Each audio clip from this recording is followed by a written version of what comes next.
Պարոն Սարգսյան, մենք կարող ենք գնահատել, որ գլխավորապես նաև Նիկոլ Փաշինյանի մոտեցումները մանկամիտ են տնտեսական հարցերի վերաբերյալ, որովհետև մի առիթով իրենք շահութահարկը բավական բարձրացրել էին, եւ ասում ենք փորձենք 3 ամիս, եթե տեսնենք բիզնեսի վրա լավ չի ազդում, կփոխենք մեր որոշում։ Սա տնտեսագիտության տեսանկյունից մանկամիտ մոտեցում չէ այդ արտադրողներին, բարիք ստեղծողներին, որ մարդիկ կարող են 3 ամսում կործանվել ուղղակի եւ այլևս չկարողանան վերականգնել։ Մանկամտություն միանշանակ կա իրենց գործողությունների մեջ, մանկամտություն, տգիտություն, անկրթություն, այսպիսի բոլոր աները կարող ենք թվարկել։ Բայց մյուս կողմից ես նաև վստահություն ունեմ, որ դա ծրագրավորված քաղաքականություն է, որովհետև դժվար է այնքան մանկամիտ ու այնքան տգետ լինել, որ 8 տարվա մեջ անդադար քննադատելով մեր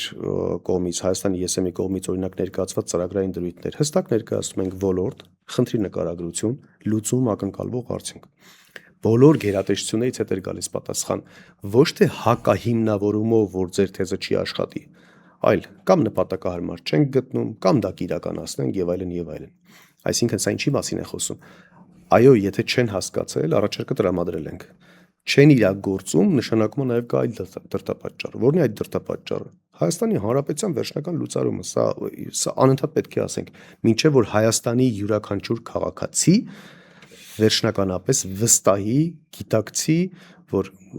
կասկածի մի նշույլ անգամ չունենա, որ այս իշխանությունները Հայաստանը չի տանում դեպի լուծարում։ Հիմա այս քաղաքացին պիտի ձեզ հարց տասի, իրենց շահվորն է Հայաստան լուծարելու,